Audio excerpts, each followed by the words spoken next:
So good morning guys. तो चलिए start करते हैं आज के यानी कि 24 जुलाई के इंपॉर्टेंट करंट अफेयर्स को। तो इस प्रश्न में आपसे पूछ रहे हैं, अभी हाल ही में अंतरराष्ट्रीय ओलंपिक समिति ने पहले ओलंपिक ई स्पोर्ट्स खेलों के लिए मेजबान देश किसे घोषित किया? तो आंसर होगा सऊदी अरब। तो पहली बार ये ओलंपिक ई स्पोर्ट्स गेम्स होंगे, कब होंगे? 2025 में। और कहां पे होंगे? सऊदी अरब में होंगे। अभी इंटरनेशनल ओलंपिक कमेटी ने ही इसकी घोषणा की है। इंटरनेशनल ओलंपिक कमेटी की अगर बात करते हैं, स्थापना होती है 23 जून 1894 में, और इसीलिए 23 जून को आप अंतर्राष्ट्रीय ओलंपिक दिवस के रूप में मनाते हो। इसका मुख्यालय हेडक्वार्टर लुज़ेर्न स्विट्जरलैंड में है और इसके अध्यक्ष हैं थॉमस बाक। आपको याद होगा पिछले साल इंटरनेशनल ओलंपिक कमेटी की 141वीं 141th नंबर की बैठक ये भारत में हुई थी। भारत में भी कहाँ? मुंबई में। और अभी 2024 में जो समर ओलंपिक है वो इसका कौन सा एडिशन है? 33rd नंबर का, और कहाँ पे होंगे? पेरिस, फ्रांस में। 2028 वाले लॉस एंजल्स में होंगे। और अगर मैं आपसे पूछूं कि इस साल जो 38वें नंबर के नेशनल गेम्स राष्ट्र खेल होंगे 38 नंबर के, वो कहाँ पे होंगे? उत्तराखंड में होंगे। पिछले साल जो 37th नंबर के नेशनल गेम्स थे वो गोवा में हुए थे, जिसका शुभंकर मोगा था, और उसमें पहले स्थान पे महाराष्ट्र था। और सऊदी अरब से पहले मैं आपको याद दिलाऊं, जिसकी कैपिटल होती है रियाद और करेंसी सऊदी रियाल। तो आपको याद होगा सऊदी अरब की पहली लग्जरी ट्रेन ये शुरू होगी, जिसका नाम है ड्रीम ऑफ द डेजर्ट। और ब्रिक्स में जो अभी 5 नए सदस्य देश शामिल हुए हैं 1 जनवरी 2024 को ही, कौन कौन से हैं वो? सऊदी अरब, इजिप्ट, UAE, ईरान और इथोपिया। और कौन सा देश शामिल नहीं हुआ? अर्जेंटीना। ये जरूर याद रखना, 2 बार एग्जाम में प्रश्न आ चुका है। आपको याद होगा इसी साल सऊदी अरब के साथ हमने पहली बार एक एक्सरसाइज करना शुरू किया, सदा तनसीक उस एक्सरसाइज का नाम है। कहाँ पे किया? राजस्थान में। और 2034 में जो फीफा वर्ल्ड कप होंगे वो सऊदी अरब होस्ट करेगा। बाकी स्पेस मिशन में जाने वाली सऊदी अरब की पहली महिला कौन बनी थी? तो आंसर होगा रियाना बर्नवी। अब आपके लिए एक प्रश्न है कि फीफा वुमेन्स वर्ल्ड कप जो 2027 में होंगे वो कहाँ पे होंगे? उत्तर दीजिए। हम अगला प्रश्न देखते हैं। फिर आपसे पूछ रहे हैं, अभी हाल ही में सियाचिन ग्लेशियर में ऑपरेशनल रूप से तैनात होने वाली आर्मी एयर डिफेंस कोर की पहली महिला अधिकारी कौन है? तो आंसर होगा सुप्रीता सेठी। तो कर्नाटक के मैसूर के रहने वाली हैं कैप्टन सुप्रीता सेठी, जो सियाचिन में ऑपरेशनल रूप से तैनात होने वाली दूसरी भारतीय सेना की महिला अधिकारी, या यूं कह दूं सेना वायु रक्षा कोर की पहली महिला अधिकारी बन गई हैं। तो इनका नाम याद रखना। बाकी सियाचिन ग्लेशियर की हम बात करें, जिसे हिमालय में पूर्वी काराकोरम पर्वतमाला में स्थित दुनिया की सबसे ऊंचे युद्ध क्षेत्र के रूप में जाना जाता है। आपको याद हो तो 1984 में पाकिस्तान के कब्जे से इसे छुड़ाने के लिए हमने ऑपरेशन मेघदूत भी चलाया था। नुब्रा नदी ये सियाचिन ग्लेशियर से ही निकलती है। अच्छा, कैप्टन सुप्रीता से पहले शिवा चौहान ये सियाचिन में तैनात होने वाली पहली महिला अधिकारी हैं। इनका नाम भी ध्यान में रखना। बाकी ऑप्शन पे चलो।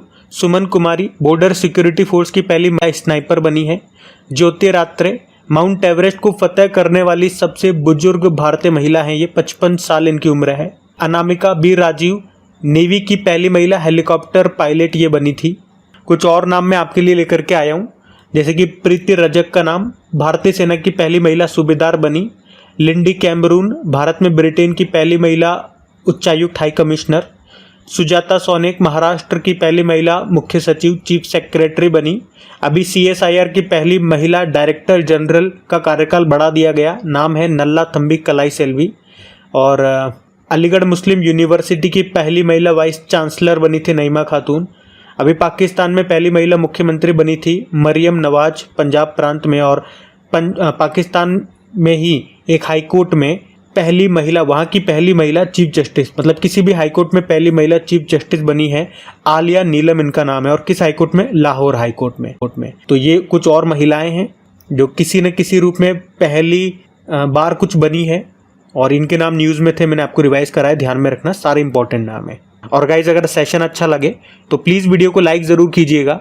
अभी तक देखिए आप में से बहुत सारे स्टूडेंट्स ने वीडियो को लाइक नहीं किया होगा, तो प्लीज़ लाइक कर दीजिए, और दोस्तों के साथ में स्टडी ग्रुप में एक बार शेयर ज़रूर कीजिएगा अपने वीडियो को।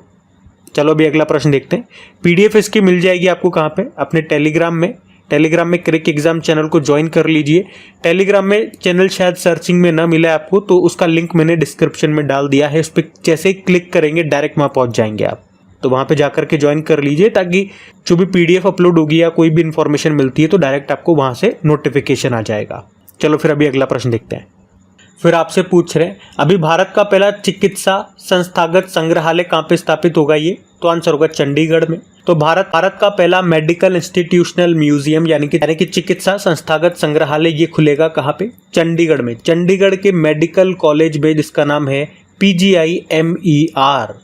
तो इस म्यूजियम में यहाँ की जो इस मेडिकल कॉलेज है, यहाँ की पुरानी तस्वीरें हो गई, जो इसे पुरस्कार मिले थे, पुरानी पुस्तकें हो गई, नोट्स वगैरह, जो भी हिस्टोरिकल मेडिकल इक्विपमेंट्स है, ये सब इस म्यूजियम में आपको देखने को मिलेंगे। और इस मेडिकल कॉलेज की बात करें, इसकी स्थापना हुई थी 1962 में।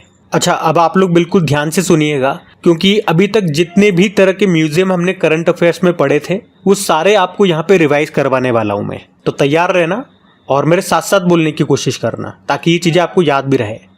जैसे कि पहले ऑन साइट स्थल संग्रहालय, ये कहाँ पे बनेगा, तमिलनाडु के थूथुकुडी जिले के आदिचनल्लूर में। उत्तर प्रदेश के अयोध्या में बनेगा मंदिर संग्रहालय। विश्व का सबसे बड़ा म्यूजियम ये भारत में बनेगा नई दिल्ली में, और इसका नाम भी रखा गया है युगे युगीन भारत राष्ट्रीय संग्रहालय। हड़प्पा संस्कृति का सबसे बड़ा बन रहा है हरियाणा के राखीगढ़ी में। इसरो ने किस नाम से अपना पहला वर्चुअल स्पेस म्यूजियम लॉन्च किया था, स्पार्क।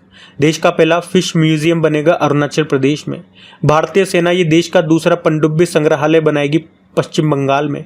देश का पहला और विश्व का दूसरा इन्फेंट्री संग्रहालय का उद्घाटन किया गया इंदौर में। भारत का पहला डिजिटल फूड म्यूजियम खुलेगा तमिलनाडु के तंजावुर में। भारत का पहला श्रमिक आंदोलन संग्रहालय खुलेगा केरल के अल्लापुजा में।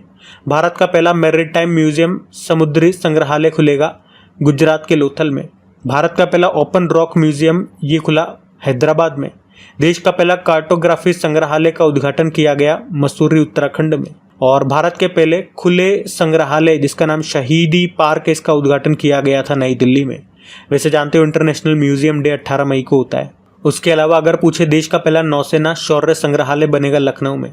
भारत में अमेरिकी राजदूत एरिक गारसेटी ने एशिया का दूसरा संग्रहालय the hump world war II का उद्घाटन किया था अरुणाचल प्रदेश के सियांग जिले के पासीघाट में। देश के पहले डिजिटल राष्ट्रीय संग्रहालय की आधारशिला कहाँ पे रखी गई, हैदराबाद में। और दुनिया का पहला पांडुलिपि संग्रहालय कहाँ पे खुला, केरल की कैपिटल तिरुवनंतपुरम में। तरह से आप देखेंगे ये 10-15 संग्रहालय ये आपके करंट अफेयर्स में थे, एक साथ मैंने आपको लेकर के यहाँ पे रिवाइज करवा दिए। इनको ध्यान में रखना। अगला प्रश्न देखते हैं। और जब भी मैं आपको कोई चीज़ रिवाइज कराऊं तो मेरे साथ साथ बोला करो, क्योंकि इस तरह से अब देखना, जब भी करंट अफेयर्स की किसी भी क्लास में म्यूजियम से संबंधित कोई भी प्रश्न आएगा, फिर से ये सारे प्रश्न मैं आपको रिवाइज कराऊंगा। इसमें आज जो हमने प्रश्न पढ़ाए वो भी इसमें अपडेट कर, तो इस तरह से इन क्वेश्चन का आपका रिविजन होता रहता है। तो जब मैं आपके लिए इतनी मेहनत करता हूँ, सारा इंपॉर्टेंट कंटेंट एक साथ इकट्ठा करके आपके लिए लेकर के आता हूँ, तो आपको क्या करना है, सिर्फ मेरे साथ साथ बोलना ही है। वो भी मैं इसीलिए आपको फोर्स करता हूँ क्योंकि बोलोगे तो आपको चीज़ें याद रहेगी। मैं चाहता हूँ मोस्ट ऑफ द चीज़ें आपको यहीं पे याद हो जाए। वैसे आपके रिवीजन के लिए तो मैंने आपकी रिवीजन वाली क्लास चलाई भी थी, लेकिन कुछ परिस्थितियाँ ऐसी आ गई कि वो क्लास अभी कुछ समय के लिए ऑफ करना पड़ा। लेकिन उम्मीद है जल्दी हम क्लास फिर से स्टार्ट करेंगे। लेकिन कम से कम जो पॉइंट्स मैं आपको रिवाइज कर रहा हूँ तो आपको बोलना ज़रूर है और रेगुलर आपको क्लास में बने रहना है। चलो फिर अभी अगला प्रश्न देखते हैं। फिर पूछ रहे हैं, अभी हाल ही में स्वीडिश टेनिस ओपन 2024 का पुरुष एकल का खिताब किसने जीता? नुनो बोर्गेस ने। तो स्वीडिश टेनिस ओपन 2024, और इसी को आप नाडिया ओपन भी कह सकते हो। अब इसमें मेंस सिंगल का टाइटल नुनो बोर्गेस ने जीत लिया। ये पुर्तगाल के टेनिस प्लेयर हैं। इन्होंने हराया किसे? राफेल नडाल को हराया है, जो कि स्पेन के टेनिस प्लेयर हैं।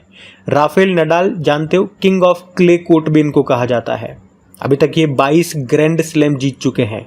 वैसे सबसे ज़्यादा ग्रैंड स्लैम खिताब किसने जीते हैं? नोवाक जोकोविच ने। वो सर्बिया के टेनिस प्लेयर हैं। और टेनिस की बात है तो कल ही का वीडियो आपको याद होगा, टेनिस से बहुत सारे प्रश्न मैंने आपको रिवाइज करवाए थे। चलो आज हम ये रिवाइज कर लेते हैं कि कल हमने क्या क्या पढ़ा था टेनिस से संबंधित। एक तो हमने ये पढ़ा था कि वो कौन भारतीय टेनिस प्लेयर हैं जिन्होंने 2024 स्विस ओपन गस्टार्ड पुरुष युगल का खिताब जीत लिया, यानी कि मेंस डबल का टाइटल जीत लिया। तो आंसर होगा यूकी भांबरी ने। और उसके अलावा एक और इम्पॉर्टेंट प्रश्न हमने पढ़ा था कि अंतर्राष्ट्रीय टेनिस हॉल ऑफ फेम में शामिल होने वाले पहले एशियाई पुरुष टेनिस प्लेयर कौन बन गए? तो लिएंडर पेस और विजय अमृताराज बन गए। अब आज आपके लिए एक होमवर्क प्रश्न मैं आपको दे रहा हूँ, क्योंकि ये मैं आपको कल बता चुका हूँ। आप जानते हो इस साल 3 ग्रैंड स्लैम अभी तक हो चुके हैं, ऑस्ट्रेलियन ओपन, फ्रेंच ओपन और विंबलडन ओपन। तो आपको बताना है इसमें मेन सिंगल और वुमेन सिंगल किसने जीता। बड़ा सिंपल प्रश्न मैंने आपसे पूछ लिया, कोई बात नहीं, सिंपल प्रश्नों के भी आप हकदार हैं। तो बताइए फिर उत्तर क्या होगा। हम अगला प्रश्न देखते हैं।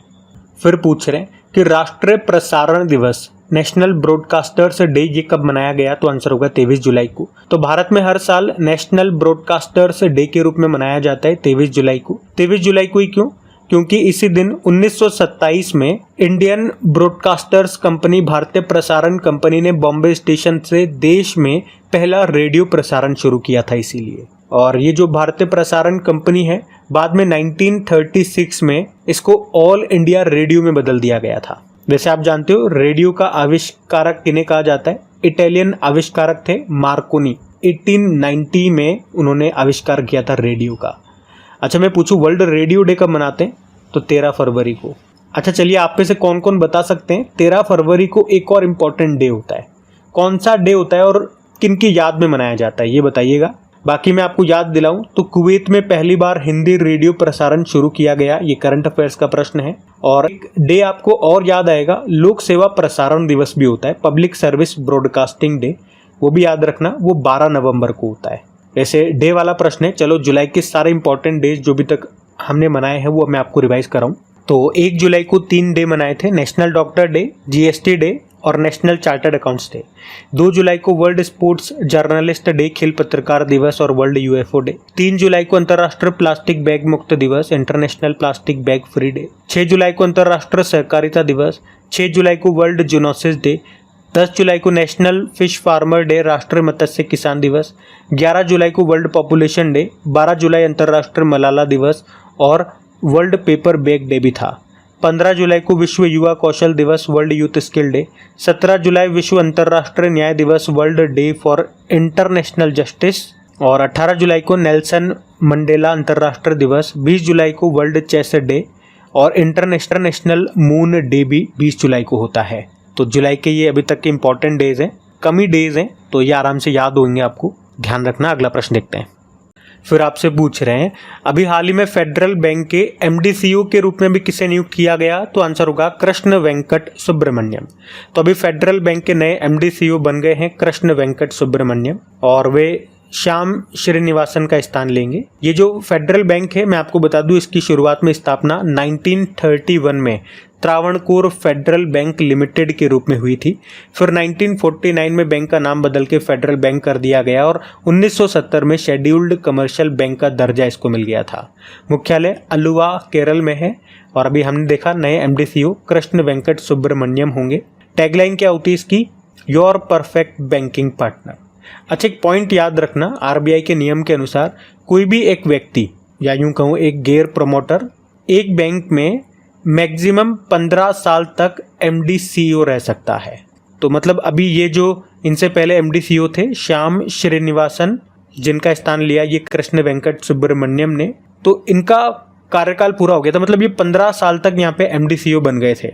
इनका कार्यकाल बढ़ाया जाना था लेकिन नियम के अनुसार ऐसा हो न सका क्योंकि 15 साल पूरे कर लिए इन्होंने एमडीसीओ के रूप में और नियम कहता है कि 15 साल से ज़्यादा आप नहीं रह सकते, इसीलिए उनको हटना पड़ा और ये नए वाले अब एमडीसीओ बन गए। बाकी ऑप्शन से देखो, संजीव नौटियाल का नाम याद आएगा, उज्जीवन स्मॉल फाइनेंस बैंक के एमडीसीओ बने थे अभी, और गोविंद सिंह उत्कर्ष स्मॉल फाइनेंस बैंक के एमडीसीओ बने, तो नवीन Chandra Jha SBI general insurance के एमडीसीओ बने। तो ध्यान रखना ये। अगला प्रश्न देखते हैं। फिर आपसे पूछ रहे हैं अभी हाल ही में किसे अंतर्राष्ट्रीय ओलंपिक समिति के द्वारा ओलंपिक ऑर्डर से सम्मानित किया जाएगा। तो आंसर होगा अभिनव बिंद्रा। अभिनव बिंद्रा जिनका संबंध शूटिंग से है और आप जानते हो वे ओलंपिक में व्यक्तिगत श्रेणी इंडिविजुअल कैटेगरी में गोल्ड जीतने वाले पहले भारतीय हैं। उन्होंने 2008 के बीजिंग ओलंपिक में पुरुषों की 10 मीटर एयर राइफल इवेंट में गोल्ड जीता था। तो अभी ओलंपिक संचालन में उनके योगदान के लिए इंटरनेशनल ओलंपिक कमेटी ने उन्हें ओलंपिक ऑर्डर से सम्मानित किया है। अभिनव बिंद्रा ये इंटरनेशनल ओलंपिक कमेटी एथलीट आयोग के सदस्य हैं और आप कह सकते हो वे ये सम्मान पाने वाले दूसरे भारतीय हैं। ध्यान से सुनना, सम्मान पाने वाले पहले भारतीय नहीं हैं। आप बहुत सी जगह पढ़ोगे बोला जाएगा पहले भारतीय हैं, पहले नहीं है, ये दूसरे भारतीय ये सम्मान पाने वाले, क्योंकि उनसे पहले ये सम्मान हमारी जो पूर्व भारतीय प्रधानमंत्री रही हैं इंदिरा गांधी, उनको भी मिल चुका है। तो उनके बाद ये सम्मान पाने वाले ये दूसरे भारतीय हैं। हाँ, अगर पहले भारतीय खिलाड़ी कहोगे तब तो फिर बात सही है, लेकिन अगर आप कहते हो कि पहले भारतीय हैं तो फिर ये स्टेटमेंट गलत हो जाएगा। ये नोट करने वाली बात है। और ये जो ओलंपिक ऑर्डर सम्मान है ना, ये कोई मामूली सम्मान नहीं है। ओलंपिक मूवमेंट में असाधारण सेवा के लिए इंटरनेशनल ओलंपिक कमेटी के द्वारा दिया जाने वाला ये एक सर्वोच्च सम्मान है, तो इम्पॉर्टेंट है ये। अच्छा, अभी इनका नाम आपने कहीं सुना था क्या, अभिनव बिंद्रा का नाम? पेरिस ओलंपिक 2024 में भारतीय मशाल वाहक ये बने थे, तब इनका नाम आपने ज़रूर पढ़ा होगा, तो ध्यान रखना इनका नाम। हम अगला प्रश्न देखते हैं। फिर पूछ रहे, अभी हाल ही में IFC ने किसके सहयोग से दुनिया का पहला जैव विविधता बॉन्ड जारी किया? तो आंसर होगा कोलंबिया। तो अभी दुनिया का पहला बायोडाइवर्सिटी बॉन्ड ये जारी किया गया है, और इसका उद्देश्य क्या है? जैव विविधता का संरक्षण करना, बायोडाइवर्सिटी का कंजर्वेशन करना। किसने जारी किया? IFC और BBVA कोलंबिया ने। IFC मतलब इंटरनेशनल फाइनेंस कॉरपोरेशन, ये वर्ल्ड बैंक का ये एक हिस्सा है, एक पार्ट है, जिसकी स्थापना होती है 1956 में, हेडक्वार्टर वाशिंगटन DC में ही है। और BBVA कोलंबिया क्या है? ये कोलंबिया देश की एक कंपनी है, और इन दोनों ने मिलकर के ही वर्ल्ड का पहला बायोडाइवर्सिटी बॉन्ड जारी किया है। और अभी इसकी एक किस्त भी जारी कर दी गई है। कितनी? $15 मिलियन। इसका टोटल अमाउंट कितना रखा इन्होंने इस फंड का? $70 मिलियन, जिसमें से पहली किस्त जारी कर दी गई है $15 मिलियन की। अच्छा, कोलंबिया की बात है। कोलंबिया ये साउथ अमेरिकी देश है, कैपिटल होती है इसकी बोगोटा। और आपको याद दिलाऊं तो पिछले साल 2023 में ब्लू बॉन्ड जारी करने वाला देश भी यही था, कोलंबिया, वाटर इकोसिस्टम के लिए। आप जानते हो COP15 जो कि जैव विविधता से संबंधित है, इसका आयोजन कहाँ पे हुआ था? मॉन्ट्रियल कनाडा में हुआ था। लेकिन इसका अध्यक्ष कौन था? ये याद रखना, कुनमिंग चीन। और COP मतलब कॉन्फ्रेंस ऑफ पार्टीज इसकी फुल फॉर्म होती है, याद रखना। अच्छा, मॉन्ट्रियल प्रोटोकॉल की अगर हम बात करते हैं, कब हुआ था? 16 सितंबर 1987 में ओजोन परत के संरक्षण के लिए हुआ था ये, इसीलिए तो 16 सितंबर को वर्ल्ड ओजोन डे के रूप में मनाया जाता है। और विश्व में सर्वाधिक जैव विविधता ये आपको अमेजन वर्षा वनों में मिलेगी, जिसे पृथ्वी के फेफड़े, लंग्स ऑफ अर्थ भी कहते हैं। और भारत में अगर बात करोगे सर्वाधिक जैव विविधता, तो भारत में पश्चिमी घाट में सर्वाधिक जैव विविधता पाई जाती है, जो कि भारत का बायोलॉजिकल हॉटस्पॉट भी है। वैसे बायोडाइवर्सिटी डे भी होता है, जैव विविधता दिवस, वो 22 मई को होता है। आपको पता है अपना जैव विविधता रजिस्टर पाने वाला पहला मेट्रो शहर कौन सा बना था? कोलकाता। और किस राज्य के गुप्तेश्वर वन को जैव विविधता स्थल घोषित किया गया? उड़ीसा के कोरापुट जिले को। याद होगा, और याद रखना, किस राज्य के गुप्तेश्वर वन को जैव विविधता स्थल अभी घोषित किया गया था? ये तो इसी साल के स्टार्टिंग की बात है, तो ये उड़ीसा में है, उड़ीसा के कोरापुट जिले में है ये गुप्तेश्वर वन, जिसे अभी जैव विविधता स्थल घोषित किया गया। और एक और प्रश्न याद रखना, जैव विविधता का जनक किसे कहा जाता है? E.O. विल्सन को कहा जाता है, वैसे इनका निधन हो चुका है। तो यहाँ पे बायोडाइवर्सिटी, जैव विविधता से संबंधित काफ़ी सारे प्रश्न मैंने आपको रिवाइज कराए, इनको ध्यान में रखिएगा। अगला प्रश्न देख रहे हैं। फिर पूछ रहे हैं, अभी हाल ही में नासा ने पहली बार हिप हॉप सॉन्ग जिसका नाम है द रेन, इसको किस ग्रह तक पहुँचाया है, भेजा है? तो आंसर होगा शुक्र, यानी कि वीनस। तो अभी नासा ने एक हिप हॉप सॉन्ग है जिसका नाम है द रेन। ये हिप हॉप सॉन्ग कलाकार मिस्सी इलियट का सॉन्ग है, जिसे अभी नासा ने वीनस प्लेनेट पर ट्रांसमिट किया है, यानी कि भेजा है। डीप स्पेस नेटवर्क का उपयोग करके इसको भेजा है। इसे पृथ्वी से यानी कि शुक्र ग्रह तक जाने में 254 मिलियन किलोमीटर की दूरी तय करने में 14 मिनट लगे, मतलब लाइट की स्पीड से इसे भेजा गया है। लाइट की स्पीड कितनी होती है? 3 × 10⁸ मीटर पर सेकेंड। और वीनस के बारे में आप जानते हो, ये सबसे गर्म ग्रह है, जिसे इवनिंग स्टार या मॉर्निंग स्टार भी कहते हैं। क्यों कहते हैं इवनिंग स्टार या मॉर्निंग स्टार? क्योंकि सबसे गर्म होने के कारण ये देर तक चमकता है। आप मॉर्निंग में भी अगर देखोगे ना, तो सारे तारे गायब हो जाएंगे, ये आपको दिखता रहेगा। और शाम के टाइम भी आप देखोगे, सबसे पहले ये आपको नजर आ जाएगा। एक पोलरिस डॉन मिशन के बारे में आपने सुना होगा, स्पेस एक्स इसको लॉन्च करेगा। आप जा सकते हो इसमें, या आपको वहाँ पे स्पेस वॉक करवाएंगे। चहलकदमी करोगे आप अंतरिक्ष में इस मिशन के अंतर्गत। और एक मैगेलन मिशन भी आपने सुना होगा, नासा का है ये मैगेलन मिशन, और इसने शुक्र ग्रह पर ज्वालामुखी गतिविधियों का पता लगाया था। एक डाविंसी मिशन भी याद रखना, नासा का है ये मिशन, और इस मिशन के अंतर्गत, या यूं कहूँ इस मिशन को ये 2029 में लॉन्च करेंगे और ये शुक्र ग्रह के पास से होकर के निकलेगा, शुक्र ग्रह के पास से उड़ान भरेगा और उसके कठोर वातावरण का पता लगाएगा। डाविंसी मिशन इसका नाम है। बाकी नासा की बात करें तो नासा मतलब national aeronautics and space administration, स्थापना होती है 1958। हेडक्वार्टर वॉशिंगटन DC में है और इसके एडमिनिस्ट्रेटर बिल नेल्सन है। तो ध्यान रखना। ये अगला प्रश्न देखते हैं। फिर आपसे पूछ रहे हैं, अभी हाल ही में जारी बजट 2024-25 में मुद्रा ऋण की सीमा को बढ़ाकर कितना कर दिया? तो आंसर होगा 20 लाख रुपए।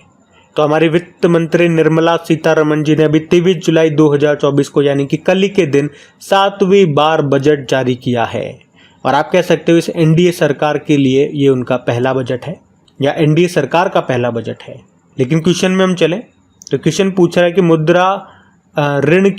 मुद्रा लोन की सीमा को बढ़ाकर कितना कर दिया गया? तो 20 लाख रुपए कर दिया गया। पहले ये 10 लाख रुपए था। मतलब अब प्रधानमंत्री मुद्रा योजना के तहत 20 लाख रुपए का लोन आप ले सकते हो। प्रधानमंत्री मुद्रा योजना की बात करते हैं, ये लॉन्च हुई थी 8 अप्रैल 2015 को। पीएम मोदी जी ने इसको लॉन्च किया था और इसमें लघु और सूक्ष्म उद्यमों को लोन दिया जाता है ताकि वो अपना बिजनेस स्टार्ट कर सके। अच्छा, इसके अलावा जो इनकम टैक्स स्लैब है उसमें भी बदलाव किए गए, मैं आपको बता देता हूँ। देखो, पहले तो यही था 3 लाख तक में कोई टैक्स नहीं है, 0%। और पहले ये था 3 से लेके 6 लाख तक में 5% टैक्स लगेगा, लेकिन अभी इसे बढ़ा के 7 लाख कर दिया। 3 से लेके 7 लाख तक 5% टैक्स। पहले था 6 से लेके 9% तक में 10%, लेकिन अब हो गया 7 से लेके 10 लाख तक की इनकम है तो उसमें 10% का टैक्स। पहले था 9 से लेके 12 लाख तक में 15% का टैक्स, लेकिन अब हो गया 10 से लेके 12 लाख रुपए तक में 15% टैक्स। बाकी आगे के सेम ही, 12 से 15 में 20% और 15 से ज़्यादा में 30% टैक्स। और इसके अलावा मैं आपको बता दूं कि प्राकृतिक खेती को बढ़ावा देने के लिए 10,000 जैव इनपुट संसाधन केंद्र भी स्थापित किए जाएंगे। प्रधानमंत्री गरीब कल्याण अन्न योजना को 5 साल के लिए बढ़ा दिया गया। तो ये तो कुछ 2-4 बिंदु है मैंने आपको बता दिए। और बजट मैं आपसे प्रॉमिस तो नहीं करता हूँ, लेकिन मैं कोशिश करूँगा अगर मेरे से टाइम पे बन जाता है और मैं अपलोड कर पाया तो। बाकी ये थी आज की आपकी क्लास। और एक बार फिर से रिक्वेस्ट करता हूँ, याद दिला दूँ, अगर सेशन पसंद आया तो प्लीज़ इसे लाइक ज़रूर कीजिएगा, अपने दोस्तों के साथ में स्टडी ग्रुप में एक बार शेयर ज़रूर कर देना। बाकी चलो अभी कल के करंट अफेयर्स का मैं आपको क्विक रिविज़न करा दूँ, फिर हम सेशन एंड करेंगे। तो यहाँ पे हम 23 जुलाई के इंपॉर्टेंट करंट अफेयर्स का क्विक रिवीजन कर रहे हैं। पहला प्रश्न पूछा था, अंतर्राष्ट्रीय टेनिस हॉल ऑफ फेम में शामिल होने वाले पहले एशियाई पुरुष टेनिस प्लेयर बन गए लिएंडर पेस और विजय अमृतराज। फिर पूछा, भारतीय पुरुष फुटबॉल टीम के मुख्य कोच बन गए मनुलो मार्केज, ये कहाँ से हैं? स्पेन से। फिर पूछा, अभी किस राज्य सरकार ने श्रमिक बसेरा योजना शुरू की? तो आंसर होगा गुजरात ने। फिर पूछा जा रहा है, PR श्रीजेश ने संन्यास ले लिया, तो इनका संबंध किस खेल से है? आप जानते हो, हॉकी। फिर पूछा, हंगेरियन फार्मूला 1 ग्रैंड प्री का खिताब किसने जीता? तो आंसर होगा ऑस्कर पियास्त्री। ये ऑस्ट्रेलिया के ड्राइवर हैं, मैकलेरिन की कार चलाते हैं और पहली बार इन्होंने कोई फार्मूला 1 रेस जीती है, तो इम्पोर्टेंट नाम है। फिर पूछ रहे हैं कि एलन मस्क ने स्पेस एक्स का मुख्यालय कहाँ पे शिफ्ट करने की घोषणा की? तो आंसर होगा टेक्सास। और फिर पूछा, किस भारतीय टेनिस प्लेयर ने 2024 स्विस ओपन गस्टार्ड पुरुष युगल का खिताब जीत लिया? तो आंसर होगा युकी भांबरी।